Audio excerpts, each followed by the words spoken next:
Good evening, and welcome to the Caring View, the online health and social care platform, free to access to absolutely everybody. You know the drill. Before we get started, hit that like button, give us a follow, and subscribe. We're live across YouTube, LinkedIn, X, Facebook, you name it. If we can stream that, we are streaming there. www.thecaringview.co.uk for all of our free resources, all of our episodes, podcast and chat show alike. As well as everything about our sponsors and suppliers. Everything we do at the Caring View is completely free and will always be completely free. And we are only free because of the fantastic sponsorships that we have, our generous benefactors. So without further ado, I want to say a huge shout out to Prosperworld, the UK's leading digital marketing agency, www.prosperworld.co.uk. We have CBAT, Care Business Associates training for all of your health care training requirements. A huge advocate for CBAT. I use them within our own organization. Absolutely fab at delivering that training for you. And check out their chaps and their trainers. It's something that I'm going to be looking at very shortly. We have Attis Care by Attis Insurance Brokers, the comprehensive care coverage and proactive risk management solution you will most likely need at some point. And they are a helpful voice at the other end of the line. Hot off the heels of last week's episode, we have Log My Care, the intuitive care management platform loved by complex care providers. If you want to know more about them, please do go check out last week's episode where Sam Hussein, CEO of Log My Care, was with us. But they do have a freemium version. We confirmed this last week, so a try before you buy version. We have Health Automated Online and Enlearningment. They also are, they're the brainchild of Jack White, and Jack AI does power our website. Very, very AI heavy services, fantastic innovators with AI and care planning. We also have Florence, directly connecting healthcare professionals and organizations with shifts and training around the country. A fabulous alternative to agencies. And of course, Jack AI, who power our website. Good evening, Mark, and how are you? Yes, good evening. Although it's very sunny and bright, so it doesn't feel like an evening, it feels like an afternoon. But yeah, no, I'm good. You? I'm tired today. My holiday energy is wearing off. It's waning slowly. I'm a week into back from annual leave, maybe a little bit longer actually. I don't even know. It's all a blur now. So I'm feeling a bit tired today. The sun is just coming out. It's been chucking it down here all day today. So the plants need it. Yeah, I don't. I want to dry my laundry. I don't want the rain. It is June, for crying out loud. And today marks 1 year, 10 months sober. So I'm dead happy with that as well. It's a whoop whoop celebration. I'm close to that 2-year mark. I forget we have sound effects on this software. Good evening, Tracy. Welcome back to the show. How are you? Good morning. Oh, good evening, should I say? It's been a very long day. I've been with a provider all day, so you know what it's like. Very long day, lots of driving, and then rushing back to come and speak to you, lovely guys. Oh, bless you. So, Tracy, for those who don't know you, please tell us a bit about who you are and where you're from. Okay, so my name is Tracy McGee. I'm an independent health and social care consultant. I run my own business, Quality Care Consultant Services Limited. My website has just gone live, actually, yesterday. Nobody knows this except you guys, so I've just announced it. I will put something up on LinkedIn at some point. But I've been a self-employed consultant for 5 years. And I've been working in health and social care for coming up to 20 years. So I just figured I'm 5 years on. I know who I am. I know what my USP is. I know what I'm good at. So I thought I would launch a website. So that's been me planning for the last couple of months. Very exciting. Fantastic. And congratulations, Tracy. That's really, really, really great news to hear. So tonight we're talking about quality conversations and closing feedback loops, and we aim to unpack the power of meaningful dialogue and continuous improvement. We want to discover how quality conversations, both those that are intentional, inclusive, and reflective, and those that are ad hoc, can transform the way we support others. We also want to explore the importance of closing feedback loops, not just collecting feedback, but acting on it, responding transparently, and using it to drive real change. So, Tracy, I want to come to you first with a very sort of generic question and go, what are quality conversations? Well, you have quality conversations every day. Every day you're having a quality conversation. So it doesn't matter whether you're in a nursing home or a care home, domiciliary care service, supported living. Every day you and your staff are having quality conversations. And I feel like when I move around services and conduct, what they call mock inspections or, compliance assessments, I'm presented with a beautiful folder with lots of multicolored indexes, with lots of paperwork of feedback surveys that have been collected from various types of customers, and then that's it. That's what I see. Sometimes I may see an action plan, but most of the time the actions aren't either they're not there, or they don't have smart targets, or they're not signed off. And I just, I hear the quality conversations that they're having with their residents as maybe, for example, a manager walking up and down the corridor. How are you today, Doris? How is your leg? Is everything okay? Did you enjoy the trip last week? What did you really love about the trip? That's a quality conversation. And that's a real missed opportunity to record that data somewhere. Is it taskful? Yes. But that's a real meaningful quality conversation. And you could dive in, you could spend a little bit, just a few more minutes with Doris, just having a chat. Exactly what did she enjoy about the trip? What difference did it make to her? What improvements has that given to her? Has her mood increased? Has she been much more social and much more mobile? And you can triangulate that data with care notes and things like that. So you're not, it doesn't appear as though you're just, making up quality conversations. You can actually pull that data together where care teams are recording. Doris has been so excited since, before the trip, and she's been so happy after the trip. She's been out of her room a lot more.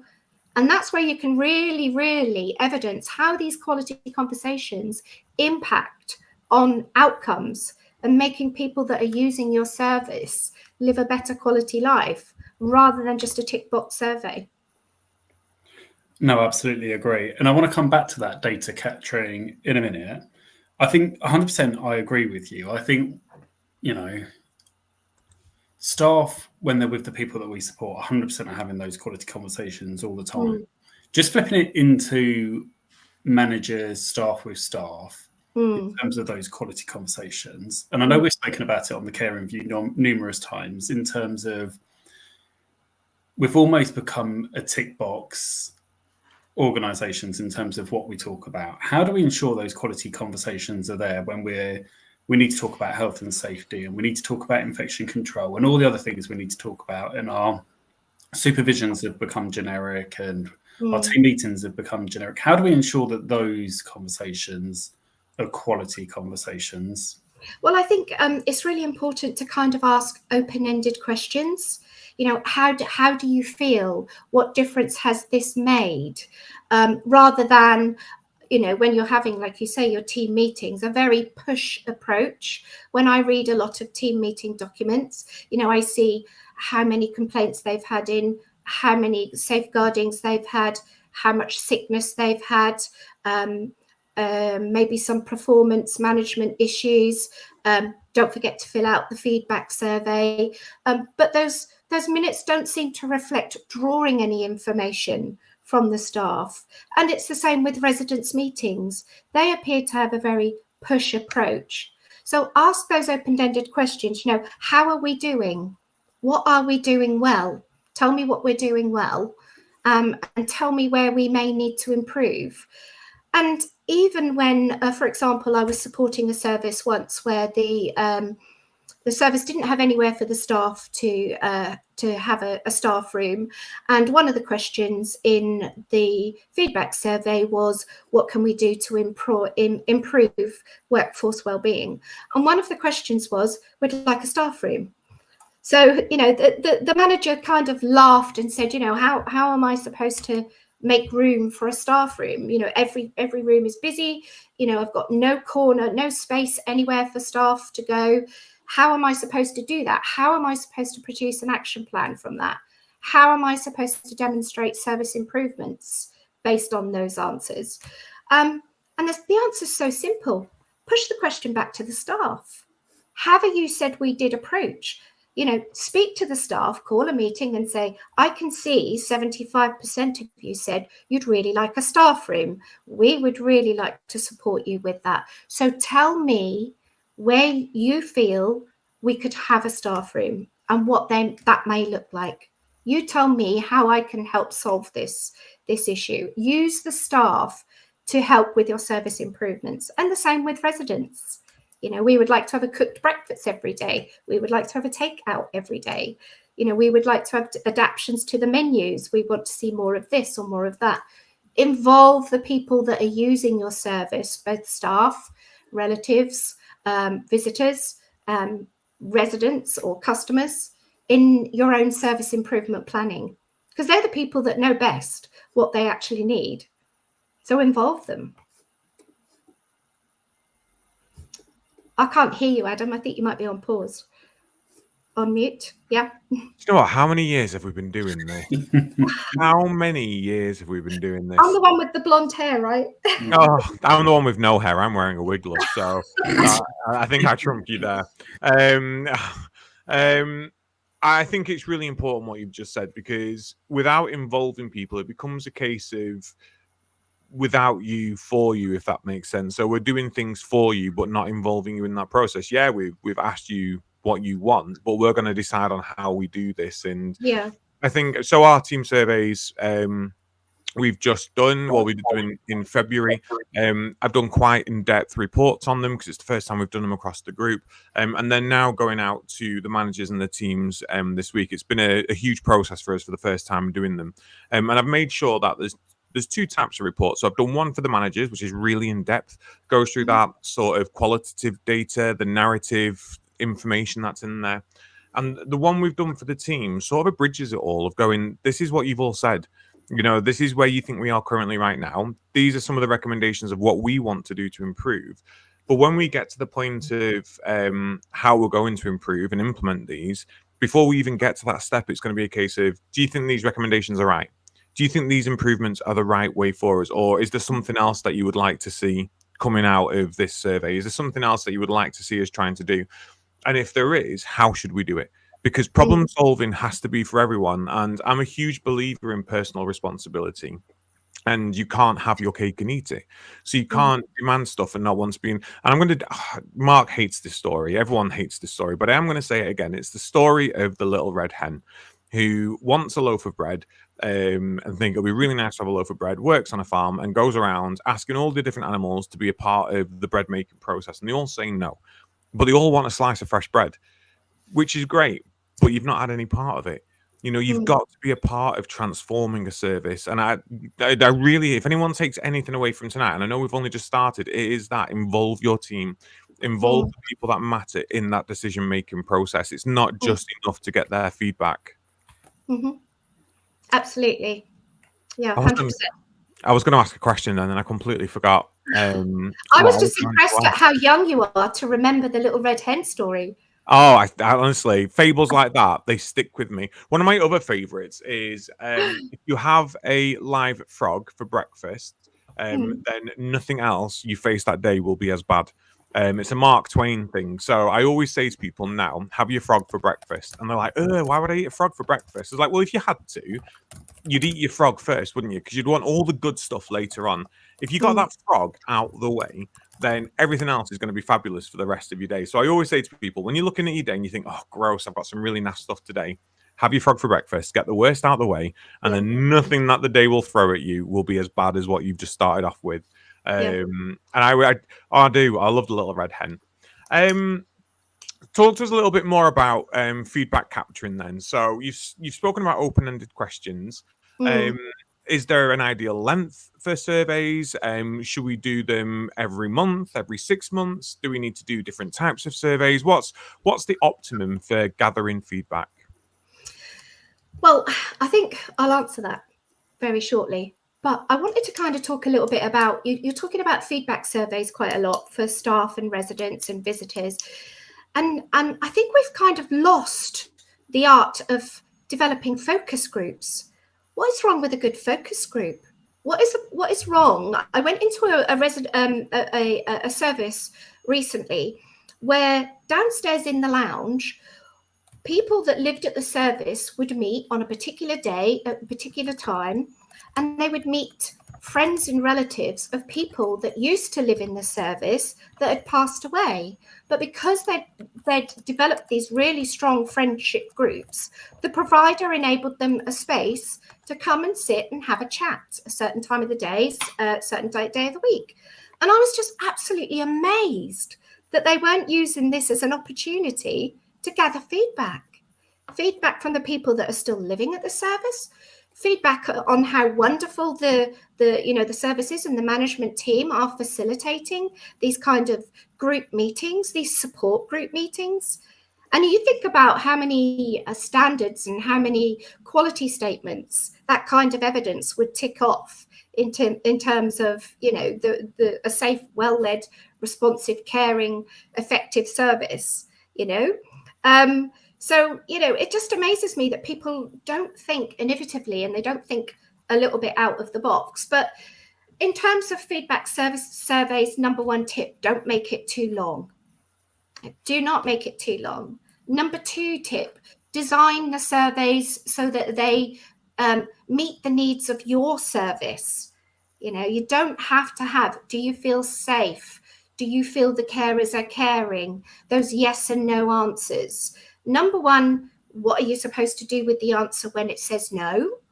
Because surveys technically should be anonymous. So how are you supposed to respond to that? So it'd be more of an open-ended question. For example, what do we do for you at the service that makes you feel safe? So then they could actually write, that the carers always look after me. They help me get out of bed. They help me feel safe, things like that. And another top tip, another thing that I will see when I go into services is a survey that's got multiple questions, and people just don't quite know how to answer that question because it's got multiple questions in the questions. For example, it might say something like, do you feel safe living at our service? And do you feel that the staff are caring? And are you able to access the manager if you do feel unsafe? Mm. So it's like, well, how are you supposed to gather that data and analyze that data and feedback that data? So you've got to really be, really careful with the way that you structure your questions. And the other thing that you can do with feedback surveys is you can use them as the you said we did approach. So, we talk a lot about you said we did. Yes, they can go in newsletters. Yes, you can have a notice on the notice board. Yes, you could have something in an email or at the next residents meeting. But you could use your next survey to have a you said we did approach.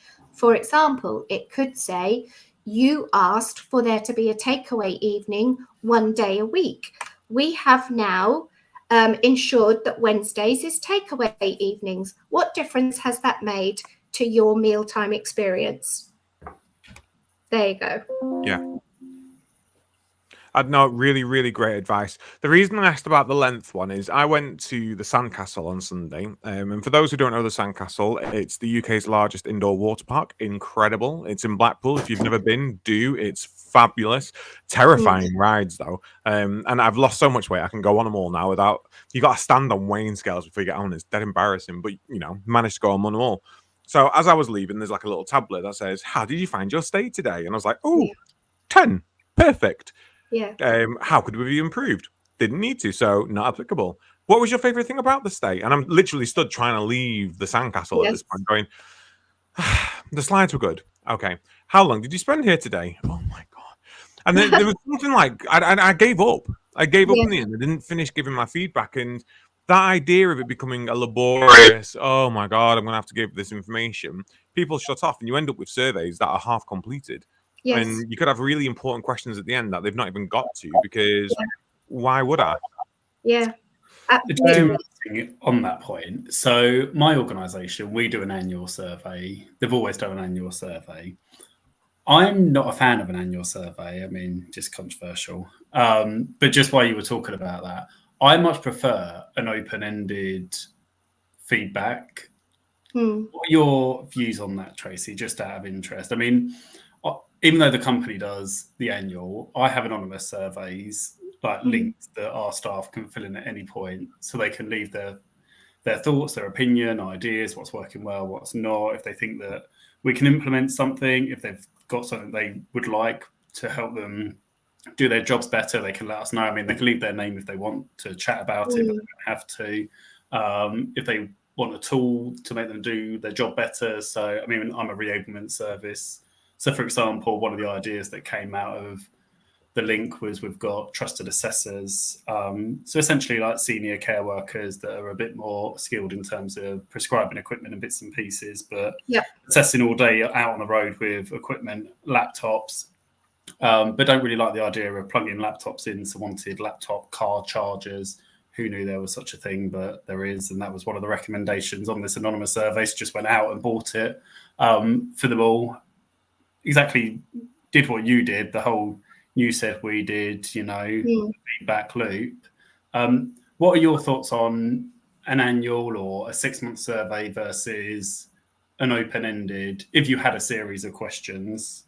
Yeah, I mean, I don't think there's any one size fits all. I'm not a huge fan of annual surveys. I think you should be gathering feedback through all of the systems and processes that you're doing in terms of your compliance and governance. So you should be gathering feedback from complaints. How did we do? Were we responsive? Did we answer your complaint? Were you satisfied with the outcome of the complaint? And we should be gathering data through compliments. I went into a service actually this week that I'd been in almost 6 months ago, and they had a board with all of their compliments cards on. And I took a picture of it last time I was there, and I did a LinkedIn post about compliments cards and how we're supposed to use these compliments cards stand alone on a notice board, or actually gather the data from the compliments cards and put them on a compliments log and use that as feedback, so that you can categorize the feedback and use that as part of your service improvement planning. Because service improvement planning doesn't always have to be about things that have gone wrong or things that are needed or things that are missing. You can actually do some service improvement planning around what's working well in the service, and then building on that, what is working well in the service, especially when you get services that have several different homes, escalating that feedback into other services. This is what works well in our service in Brentwood. This might work better in your service in Colchester, for example. I don't live anywhere near that. I just thought Essex was a good example to pull out. This feedback board I took a picture. I looked at the picture from literally more than 6 months ago. They were the same cards. Nothing had changed. So, you sit and think to yourself, well, what does that tell me about the service? If I was a quality monitoring officer, or if I was a CQC inspector, and I happened to notice that the cards that were on were the same cards that were on there last time because they're a little bit dusty and a little bit faded. What does that tell you about the service? Does that say they don't often get compliments? Does it say that the walk round audits that managers do doesn't involve checking the notice boards and making sure that the churn is there? Does it say they don't gather their compliments, analyze them, think about the themes and trends, and feed compliments back to residents and visitors and to staff? So, that's a very good example of a feedback loop that's not closed. Yeah. It's just not working, really, for the service. So you mentioned their themes, trend. You spoke earlier around data. And I said we would come back to it. I feel like it's like a natural point to come back to it. Talk to us more around that, kind of the data, how we can pull out themes, how we can pull out trends. What's some simple things that providers can do? Because I think we'll have some providers watching that will be very digital savvy, that will be using digital systems where they can put their data in, and it'll be pulling them out some nice reports that they can utilize. And we'll have some providers that aren't on any digital systems that might be trying to use Excel or nothing at all when they're trying to build something. What would your advice be? Well, I mean, like you say, I see both when I'm visiting services. You can have Microsoft Forms, for example, will give you some lovely pie charts with some lovely percentages, and it will give you a mood board, a word board, which will, automatically collate some of the most used words in the survey. But then that's where that ends. So you have to do a little bit up and above. You can extract that into an Excel sheet, create a column at the end of the Excel sheet in terms of action planning. And then depending on the questions that you've asked or how you've structured the question, you'll either have lots of yes, no's, yes, no's, yes, no's. And then you think to yourself, okay, so how am I supposed to kind of analyze that data? I need to drill down. I need to know a little bit more about why that's a yes or why that's a no. Or you'll have masses of volumes of data where they've left it open-ended for somebody to write, like their history of when they've been at the service, and you've got to try and unpick that. So I always say, it doesn't really matter whether they're electronic or whether they're paper-based. Look at the data that's in front of you and categorize it. It's not very difficult to categorize it. Think of some categories and start building up themes and trends around these categories. As you go through your data, you might think, oh, that's a new one. I didn't hear them, nobody's ever mentioned the cat before, so I might need to put the cat as one of the categories.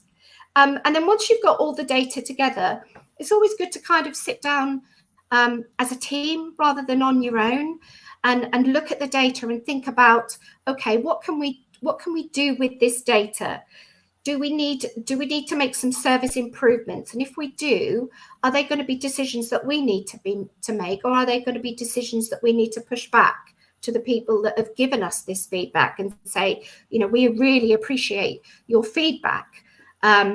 However, we need your help to try and think about how we're going to make these improvements and what those improvements might look like. So, I see so many different types of platforms, paper, electronic. One thing I will say is try and be a little bit innovative when you're gathering feedback. I once visited a dementia service that had kind of 3-cylinder kind of perspex pipes with a happy face, a reasonably sort of standard face, and a sad face. And people that had their meals that day were encouraged by the carers to kind of pick up a ball and put in whether they enjoyed their meal, whether it was just satisfactory, or whether they didn't like it at all. That's a feedback mechanism. And that's nothing, you've got three datas there to kind of analyze.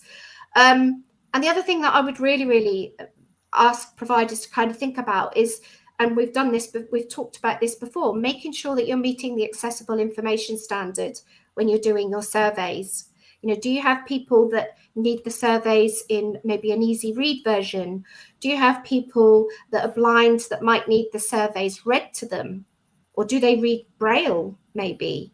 And also think about the multicultural people that we support as well. We are a very multicultural society. English might not be somebody's first language. Can we convert our surveys into people's own language and then translate that back? It's up to us to kind of make the effort to make sure that we're getting information from people to help ensure that we're delivering a really quality service and we're involving them in the service improvements. So it's about think outside the box a little bit, be a little bit innovative. People don't know this, but Mark and I learn so much from this podcast that we do, and I'm making notes in a minute, and I've literally just Googled house point token collectors, and I'm actually thinking, for my residents, but also for my team. So we do a sort of biannual survey, which is our sort of big, robust team survey, big service improvements. But then we also have a how was your day, and it was good, it wasn't so good, give us a bit more info. And then we've got a sort of let us know how things are going sort of service. We've got all these different sort of feedback mechanisms. And some of them work well, some of them don't. And I'm thinking to myself, actually, it'd be really great if there was somewhere where the team, when they sign out at the end of the day, just put a token in.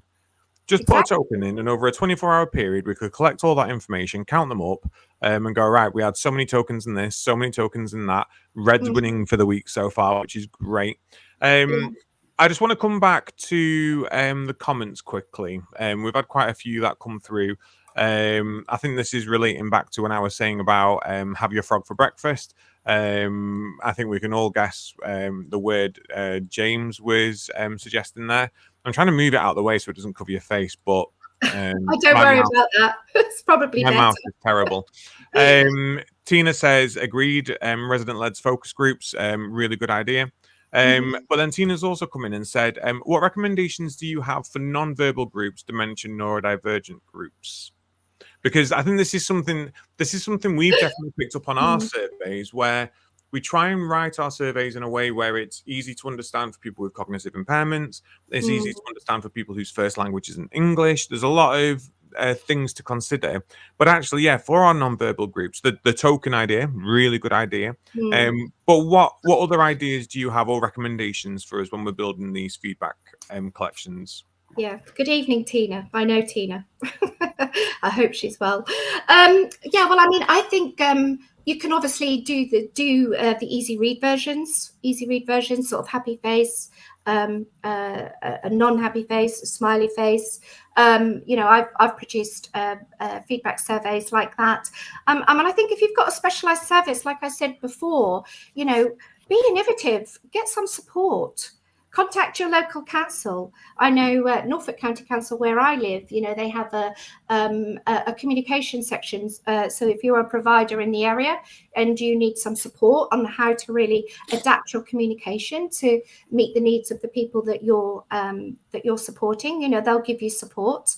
Maybe your local council might give you some support. There's lots of volunteer organizations out there. You might be able to find people that finger speak.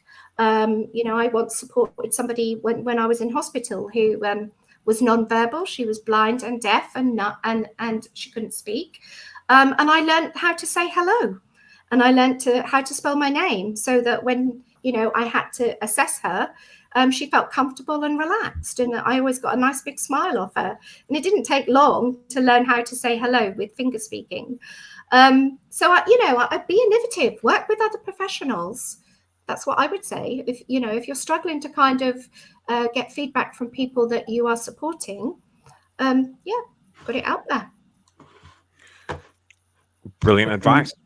The other thing I would say is just about the use of video. I think sometimes we don't necessarily think about the use of video in terms of, you know, like nodding, you know, pointing, touching items, you know, something simple about like put on a hat if you're happy, take it off if you're not happy, that kind of thing. I think, I know Tina obviously does consultancy. I think it would be going back to the manager or the staff that are involved that know that individual really well. What does that individual? I think sometimes we just get so drawn in on the question as opposed to the individual. Yeah. Moving away from the generic and into what truly matters. And I think also the relative, especially if it's somebody with a complex condition, actually the relative probably knows that individual more than anybody else. Actually, what have they done their whole life? How have they got their feedback? Yeah, and a real underused resource, which I just can't, you know, just gobsmacking sometimes, is the activity team within services, the activity coordinators. They spend a vast amount of time with people that are that you're supporting. They know them very well. They know their non-verbal clues. They know when they're happy. They know when they're excited, and they can see the impact that it has on, you know, the rest of their day. So why not use your activity coordinators to gather feedback? They're a great resource, and they're already with the residents and family members a lot of the time. Yeah, sorry, I'm in the background. I'm googling tubes in which I can put points in now for. You better get practitioners. Just get down Tesco's. They've always got them in the exit, haven't they? Oh, yeah. I'm really looking at. But then my regulator head comes on, then I'm thinking, oh, choking risks. They need to be big enough so that people can't put them in the mouth. I was just going through the comments just to see. Tina's put AI is good for data analysis as well as when quantitative data to get themes. Just be careful when you're putting data in terms of what data you're putting in, but also just double check what AI is telling you. I was having an argument on Friday night with good old AI in terms of it was telling me it was 80% when the data was bloody 60%, and no amount of me telling it was 60%. It was like, I think it is 80%. No, it's not. I'm not on board yet with the whole AI thing. I appreciate it. What else have we got? Oh, James has said, oh, Adam, you read this. I'm just going to shut this door. The dog is going.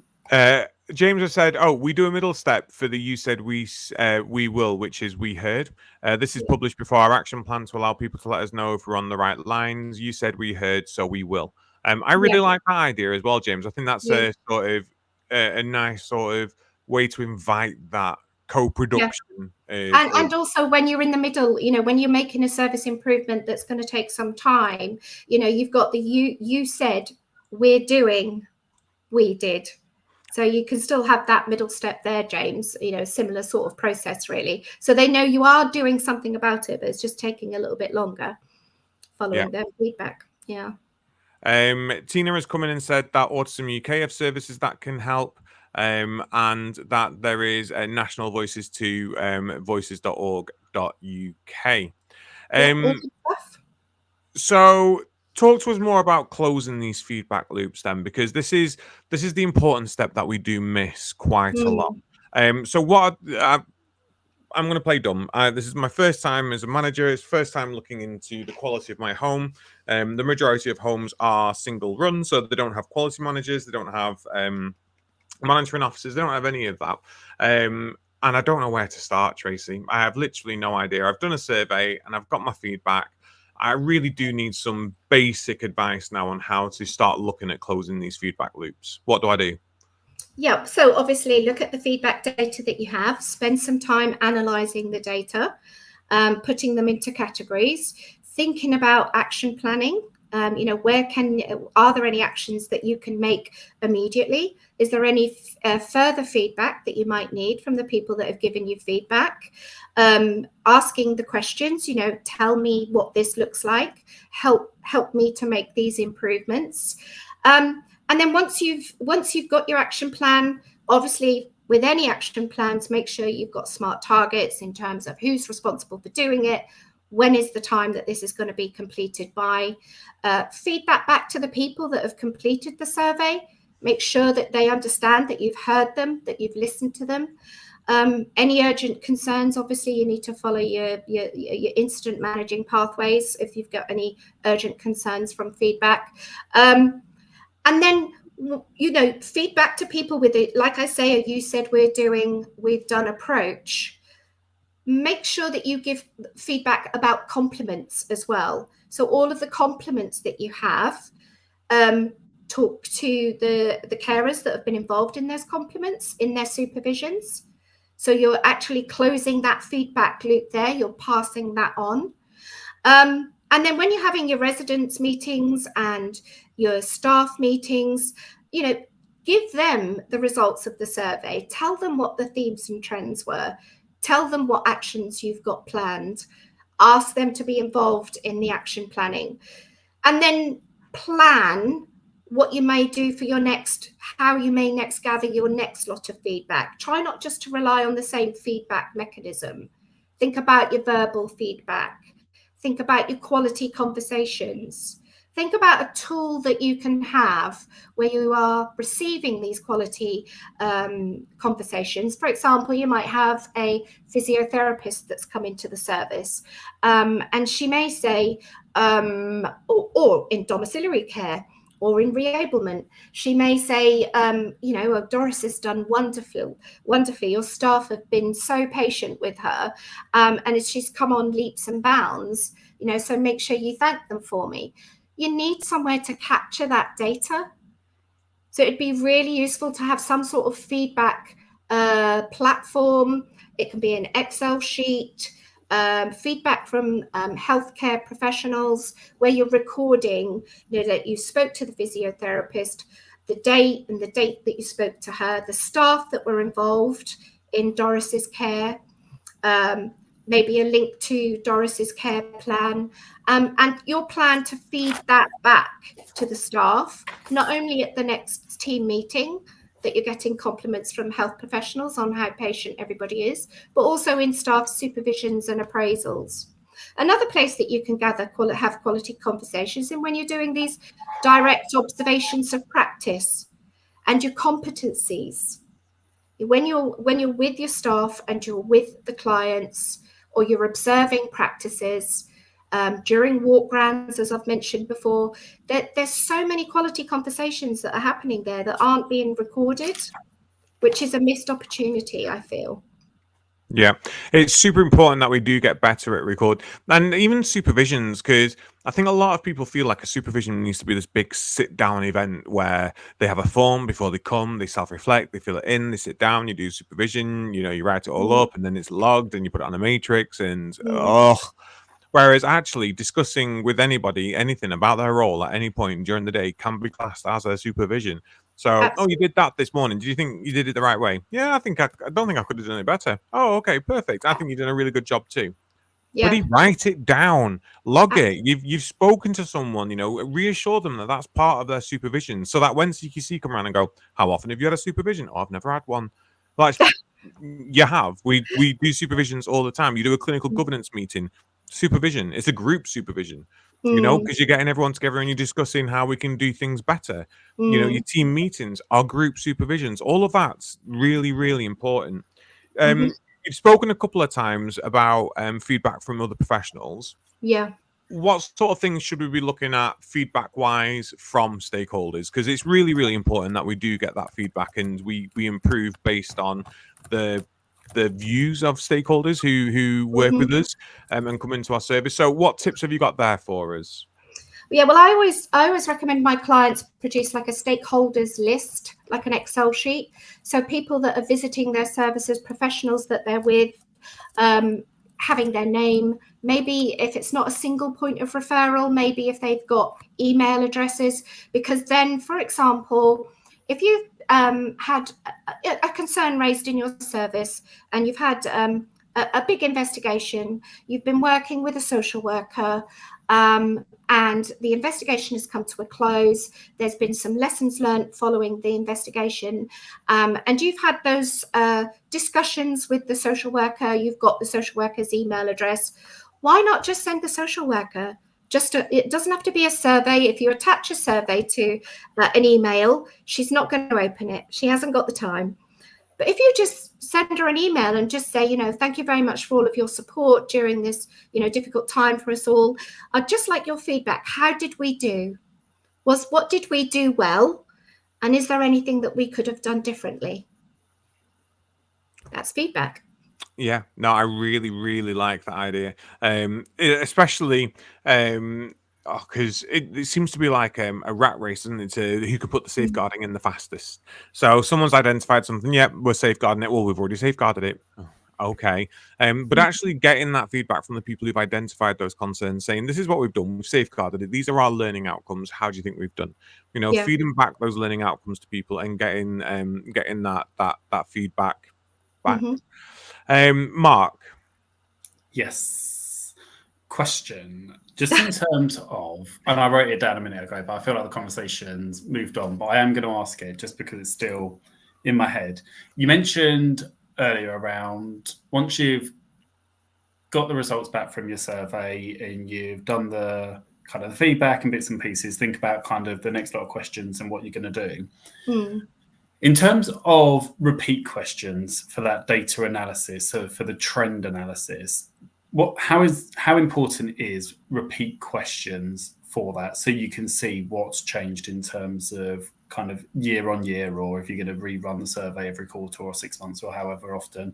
How important is it to have the same questions over that period of time? Well, I'm not sure if I'd have exactly the same questions. I would want to try and quantify it in some way. So, for example, if I was just going to put a standard question on a feedback document that says, do you feel safe living at our service? You're going to get a yes answer mostly. You may get a no answer. If it's anonymous, how are you supposed to deal with that? So out of that data, you're going to get some data that says 95% or 98% of people we asked, do they feel safe living at our service, said yes in year 1. In year 2, you may see a similar question and you may see a similar outcome, 99% or 97%. So how are you going to demonstrate the actions that you took and the service improvements that you made that were successful and that maybe had that percentage up? And then what are you going to do about the fact that it's gone down a percentage? So I would say, why don't you have like a scoring system? For example, how safe do you feel at our service? Number 1, not safe at all. Number 10, very safe. So then you've got now between 1 and 10 or 1 and 5 might be easier to actually record that data.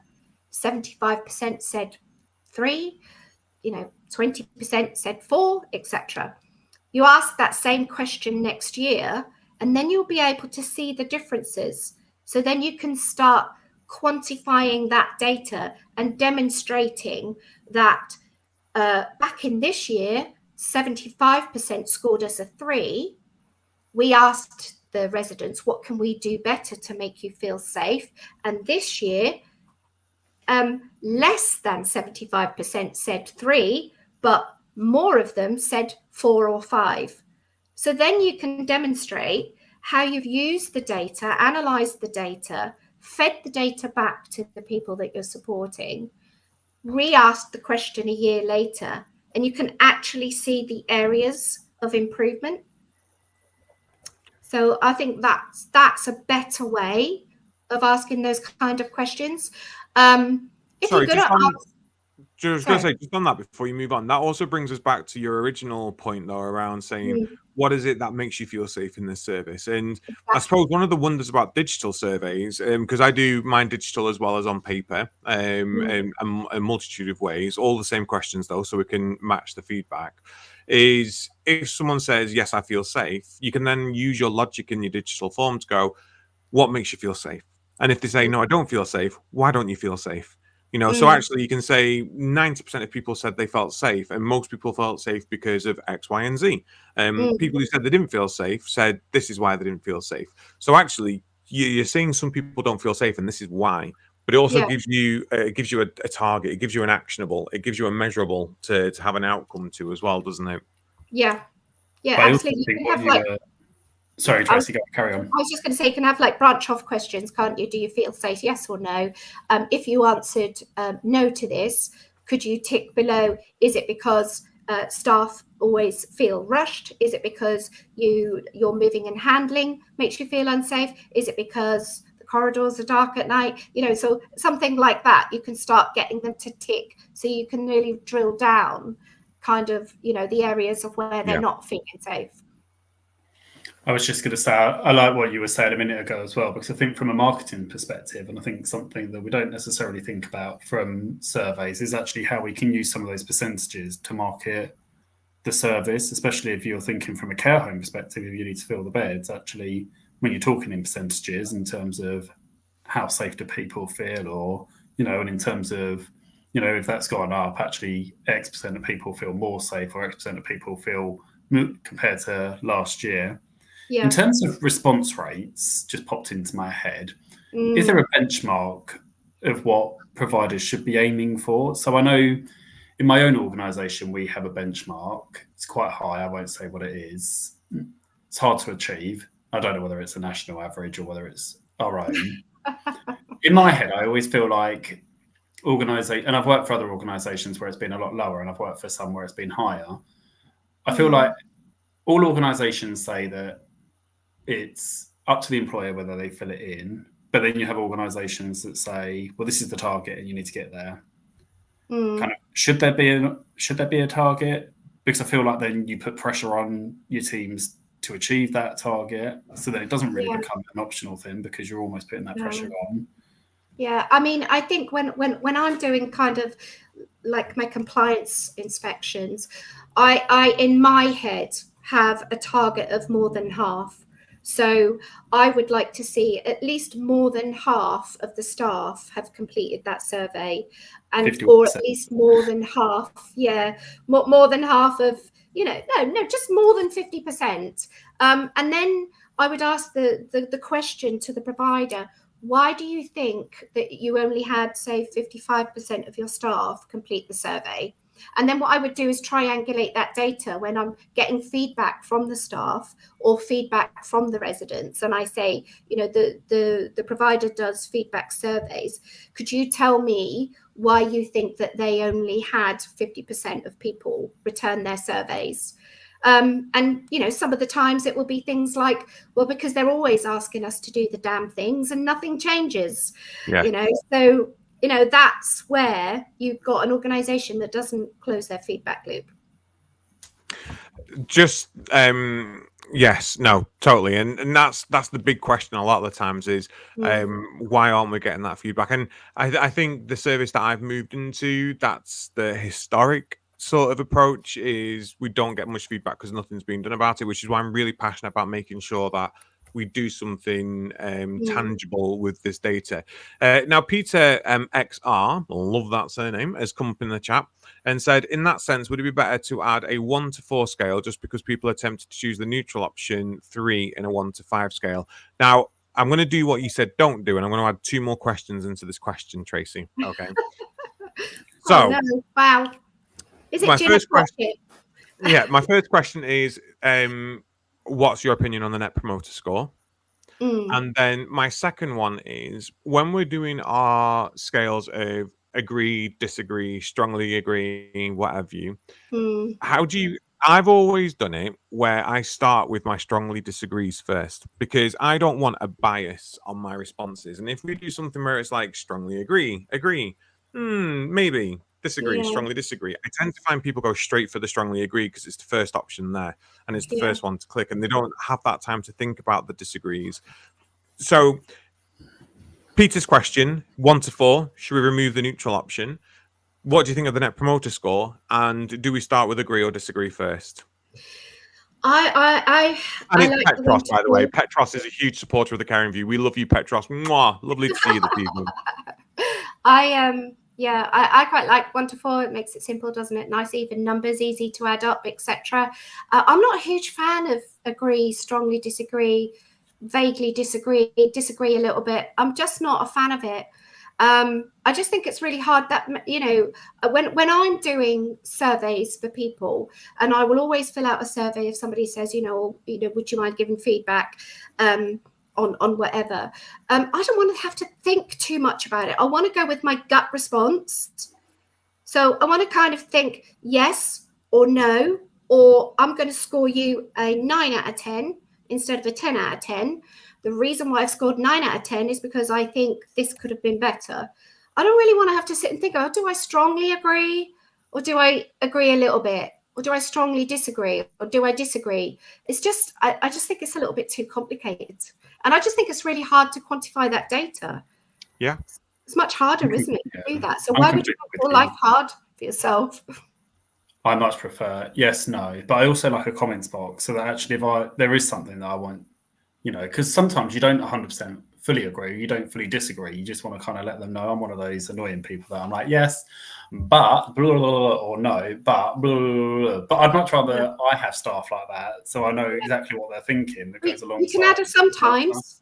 You can add a sometimes or not always, and then a branch off question that said, if you answered sometimes and not always, could you give us some feedback on your experience? So you could add a sometimes or not always. Yeah, no, love that option. And change it up. It doesn't have to be the same responses for each question. No. You don't have to have yes or no's for all of them. I mean, on some of ours, we've got, how comfortable do you feel raising concerns? Well, I feel very comfortable.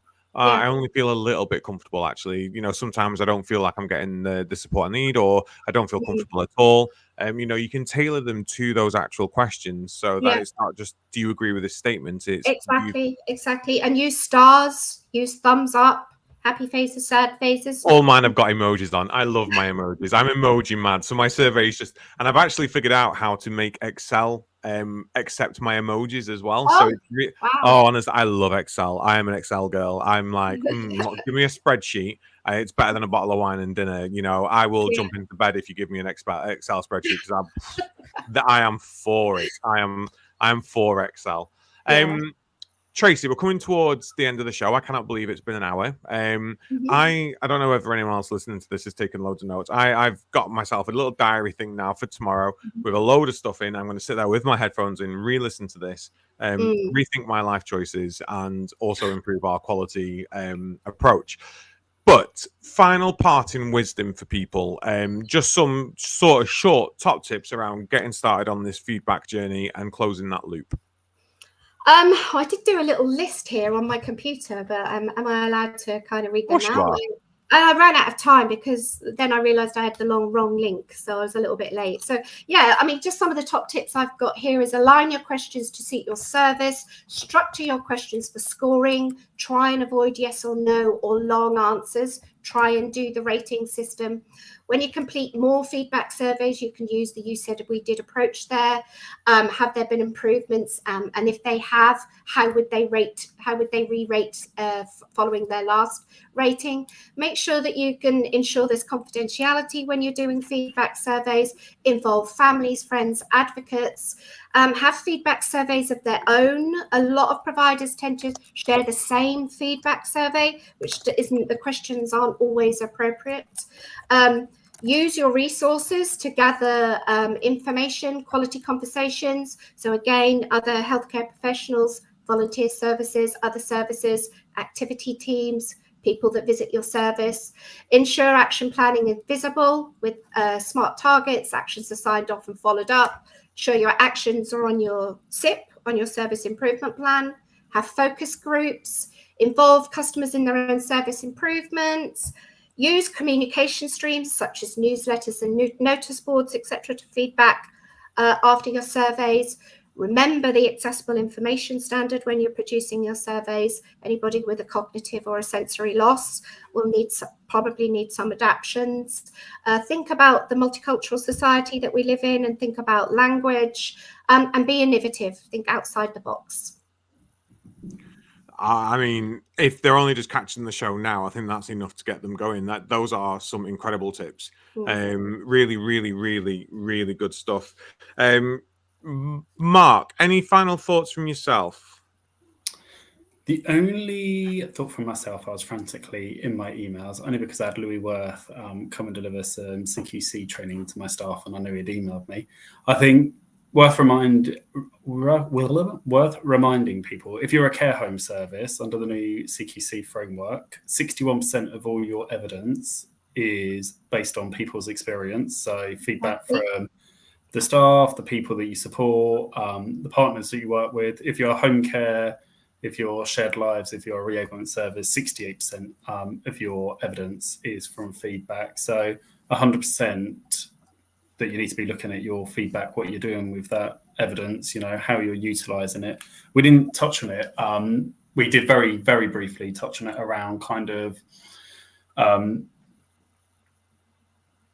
it's gone out my head. It will come back into my head. I'll remember it in a minute. Wave your hands more hand waving. I can't remember. It's gone out. Case studies is the word I was looking for. Yes. I think they're an amazing way of showcasing kind of the impact that you've had on your services and taking some of that. Absolutely, 100%. Yeah, 100%. And I think sometimes a really impactful way of utilising some of that data that you've got in your service, and something you spoke about very briefly early, Tracy, when you were talking about right at the start around some of those conversations with the residents. And I think sometimes staff like writing those more than they might do other bits and pieces. But no, I've really enjoyed tonight, and I, like Adam, have got a couple of pages of bits to annoyingly take that, not annoyingly, but to take that to the team and annoy them with, because I think I do that every week that I'm on here, and they're like, "Oh, Mark, please go."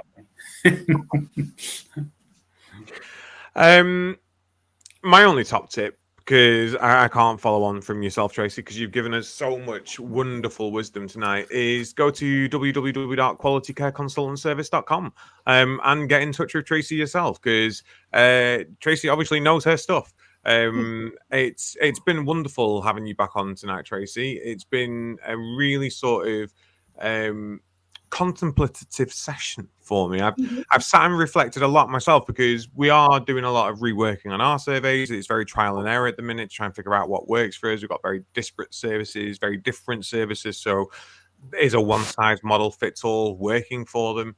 And you've given me loads of food for thought tonight to go back and have a look at our SIP, our service improvement plan, and go, right, what could we do better? What could we amend? What could we change? How can we get these surveys better for the next time round? And I am definitely going to be looking at this house point scoring system. Again, I'm struggling to get that regulator side out of my head of the safety aspect of it, but I am thinking to myself, how can we do this safely? Because it will be fun more than anything. And I think it's really, really, really great. And I think there's some wonderful, wonderful ideas in tonight's show. So if you are watching this and you're thinking to yourself, "Oh God, I've forgotten," it's live on YouTube. It's there, ready for you to access as soon as this show finishes. But like I say, if you've got any other questions, please do get in touch with Tracy. Find her on LinkedIn, but also qualitycareconsultantservice.com. And I'm sure, Tracy, you will be more than happy to support anybody who asks. Absolutely, 100%. Thank you. It's been a great session. Thank you. Honestly, thank you for joining us. Can you believe this is free? You're not paying for this information. I know. It's all free. They're so lucky, aren't they? Your viewers, they're so lucky. Honestly, Mark and I are missing a trick. We should be charging like £300-400 for these sessions. They're transformative. This has been The Caring View, live across not LinkedIn tonight. I am sorry, our tech has failed us, but Facebook, we've had a good audience there, as well as our other streaming services. Huge thank you to our sponsors, Prosper World Care Business Associates Training, Attis Care by Attis Insurance Brokers, Log My Care, Florence, and Learningment. Health Automated Online, as well as Jack AI. A huge thank you, Tracy, for you joining and sharing your wisdom with us. A huge thank you to Mark for everything that he does behind the scenes. Mark, we're live next Tuesday. We are indeed. What are we chatting? I've got it here. Next week, we are chatting something. We are talking compassionate leadership next week. Ooh, love that. Love compassionate leadership, emotional intelligence, something that our government and our leaders of this country are sorely missing. So hopefully they will be tuning in next week and learning something themselves. But until then, thank you everybody for joining us. www.qualitycareconsultantservice.com. Find us at www.thecaringview.co.uk. And we will see you all live next week at 7:30. Take care. See you later. Thanks, Tracy.